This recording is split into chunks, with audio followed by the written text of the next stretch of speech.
What's up, everybody? Welcome back to the vlog. My name is Filip Latocha, and today's episode of a vlog entry will be the 1-year anniversary of the first upload on this channel, and more or less the genesis of the content you see on this channel. So I don't have any claws near me that I can really break right now.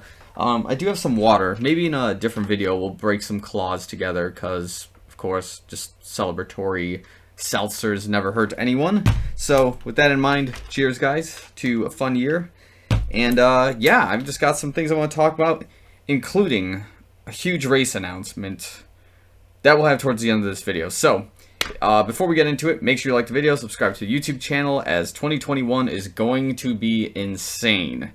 And of course, if you're already subscribed and watching the videos and commenting on stuff, which of course I like reading comments, I like talking to you guys, thank you for the continued support. I hope 2021 is gracious and fun for all of us. And at the time of this upload, it's going to be Christmas Eve in Chicago. So Merry Christmas Eve. Happy holidays to everyone who's watching.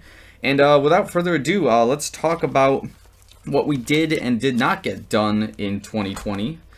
And get into these race announcements, because this is huge stuff, especially for me and people who follow me all over social media and whatnot. So on that note, make sure you follow me on Strava, Facebook, Instagram. You can find me just about anywhere. Just look up Filip Latocha, my first and last name.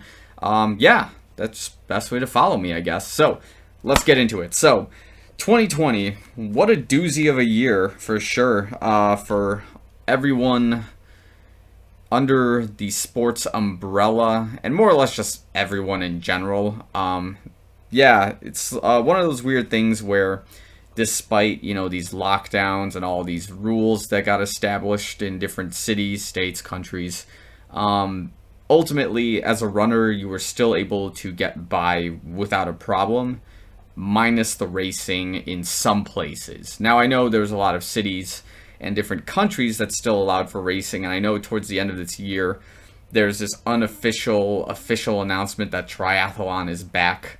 Probably just for the elites. I don't know about necessarily amateur athletes like me necessarily, but it's a good start that we are kind of bringing back these things, and they've got these all sorts of stuff going on with masks and whatnot. It's like, ugh, okay, whatever, fine. So let's talk about what was supposed to happen in 2020 and how much of it we got done. So let's send it. Okay, first thing on this list was more or less what the channel was originally going to be about, and that was going to be a huge training vlog for the Tokyo 2020 Marathon. Not the Olympics, but just the World Marathon Majors, because I did qualify for it in the summer of 2019, and I was fully committed to racing the Tokyo Marathon. The people that were going to go with me were real excited to go to Japan for the first time. It was going to be my first time leaving the country in almost 8 to 10 years, and yeah, I was just really stoked about it. Of course, 2 or 3 weeks before the race was officially canceled, I had kind of mentally checked out from training because I had this weird hunch that it was going to happen, and it did. And of course, at the same time, I had just started my new job as a cybersecurity analyst. And yeah, it was just kind of a big mix of stuff going on at once, and ultimately it was just the better move to stray away from the Tokyo Marathon and, you know, just see what happens in the future. So, on that front, the administration for the Tokyo Marathon has been kind of slow about getting these, you know, race deferrals in progress. The plan is to race in the winter-springtime of 2022. And yeah, once that form is ready to go, we're going to send it for 2022, because we don't know really how 2021 is going to play.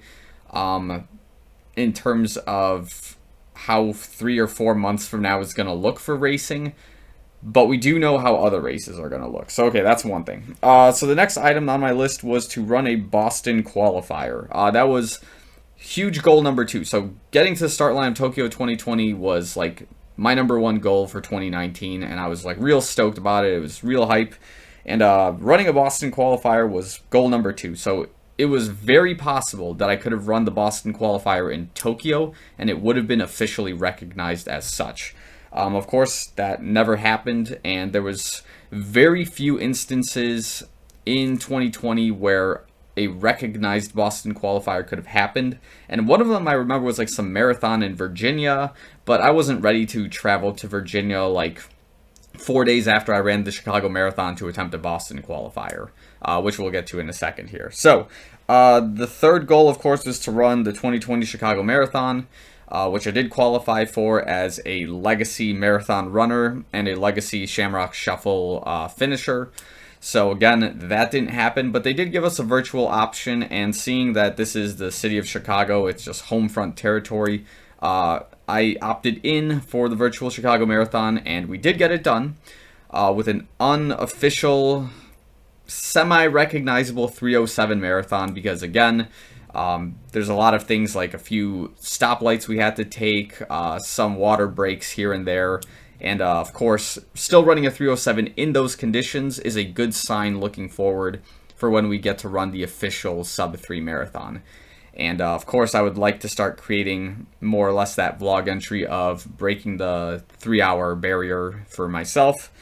And yeah, ultimately, the virtual race was perfect. Weather conditions, it was just perfect having my dad bike with me, kind of film some of the race, kind of hype me up, hold some of my fluids and nutrition with me. And yeah, I don't think I would take it back at this point. That was definitely the marathon I wanted to run this year, given all the conditions that were occurring.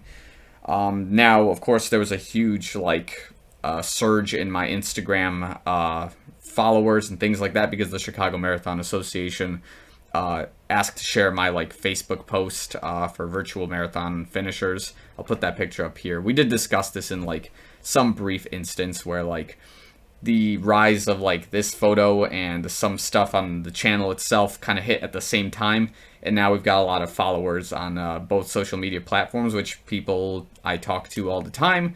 If they message me, it's great. We got a community of people that I'm more than happy to collaborate with, talk about running with, because the running community overall is just a super cool base. I don't think I've ever dealt with anyone who is a real S-head on the running world, more or less, unless it's obviously garbage banter with other runners, which I understand it happens a lot with some people I talk to, of trashing one another during some track workouts and whatnot. It's all fun and games though. So that was the Chicago Marathon stuff. Didn't happen, but the virtual race did, and I'd be willing to say it's better than nothing. The next one was, of course, getting the half Ironman in Wisconsin. Race didn't happen. The training was kind of there, but then because gyms got closed, I didn't have access to a swimming pool. It was going to become a real challenge to figure that aspect out of the race. But again, I have been deferred for the 2021 half Ironman in Madison, Wisconsin, during my birthday week, I believe. So that's going to be an interesting birthday surprise to get that done, but we'll, again, see how that goes. And then the two other goals that we were looking at, group running I've got listed. I think that means establishing a weekly group run with people that I know, or a group of people I don't know, and just more or less just running as a group, learning from other runners other than just, YouTube videos I watch myself, or just running by myself on a daily basis. That, I guess, is technically an accomplishable goal, and I guess I failed on that front. I was kind of looking forward to re-signing up with the Chicago or Oak Park Fleet Feet training group again. I did have fun the last time I trained with them in 2017 or 2018. I think it was 2018 that I signed up with them. And then, I don't know, it just I stopped training ultimately with them, but I think I would do it again if I get the chance, just to have that social aspect. But now they always talk about this whole social distancing thing when people are already so socially distant. But I think there's other runners who don't care and would be happy to go on a run with me at any time and not have distance or wear masks or anything like that. It's okay, so the last goal on my 2020 list was to have morning and evening workouts in between work. This was kind of accomplishable, in the sense that when the year started and I had started my new job at downtown, I was able to train in the downtown area, wake up at 5 a.m. in the morning, do a morning workout, get to work by 8:30 a.m., work 9 to 4:30, 5 o'clock, whatever, you know, your exit time is, and then have an evening run. That's what I was doing during my Tokyo training block, and that's what allowed me to run like 80 to 90 miles weeks, more or less, while working 40 plus hours a week at a new job. So obviously this goal was kind of accomplishable for a little while, and then once the lockdown started, it wasn't.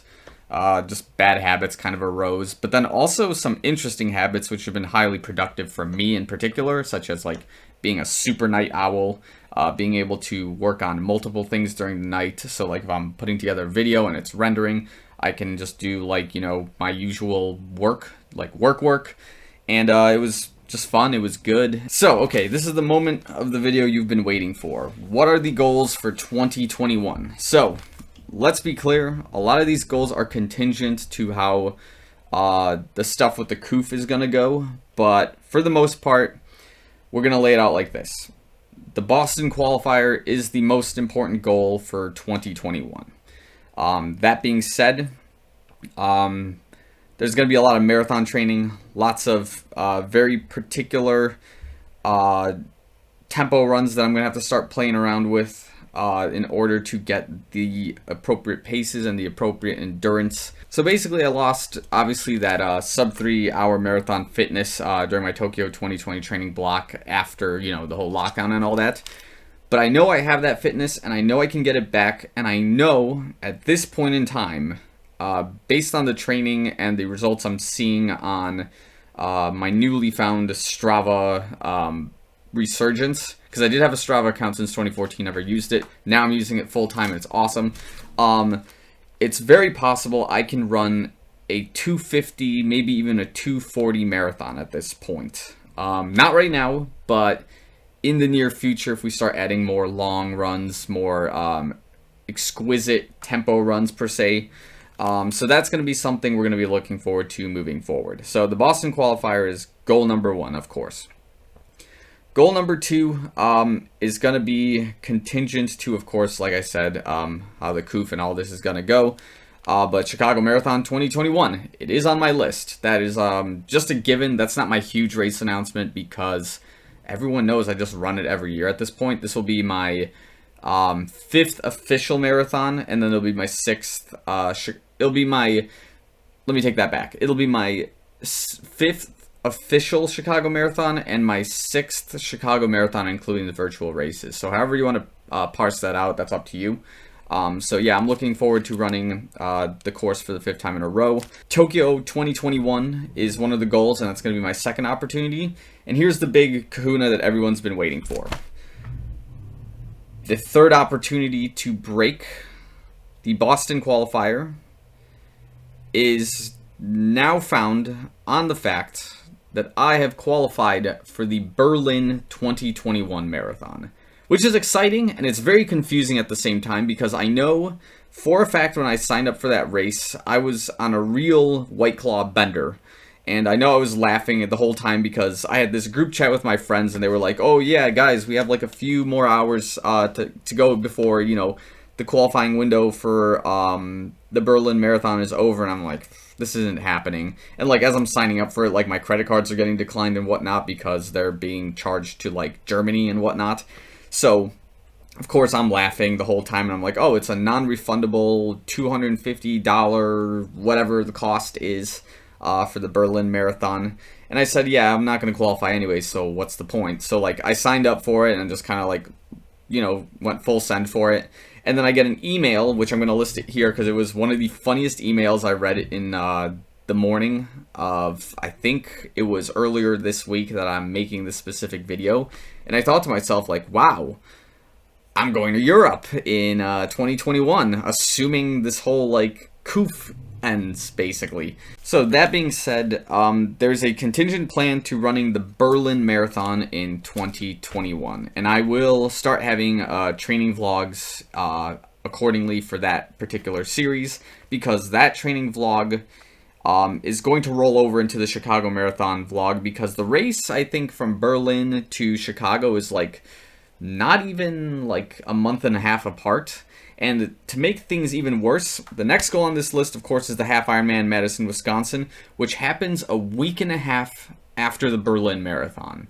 That's crazy. So let's make that clear. Like, the later, like, the end of the summer, early fall season of racing is going to be bat-ass insane.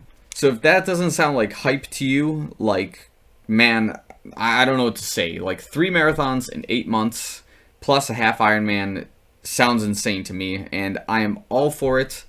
We're going to do everything we can to make it a super party of a training block to, film as much of it as I can so you guys can follow along with that progress. And if we do break the sub 3-hour marathon every single time during those marathons, that'd be sick. So anyways, that's more or less the goals leading up into 2021. We're going to make a separate video discussing the optimal training plan for these kinds of things, and then see if we have some follow through, of course, depending again on the world conditions as we see them. So if you are running the Chicago Marathon, the Berlin Marathon, or the Tokyo Marathon in 2021 or 2022 respectively, let me know in the comments below if you're psyched about training, if you think it's going to happen.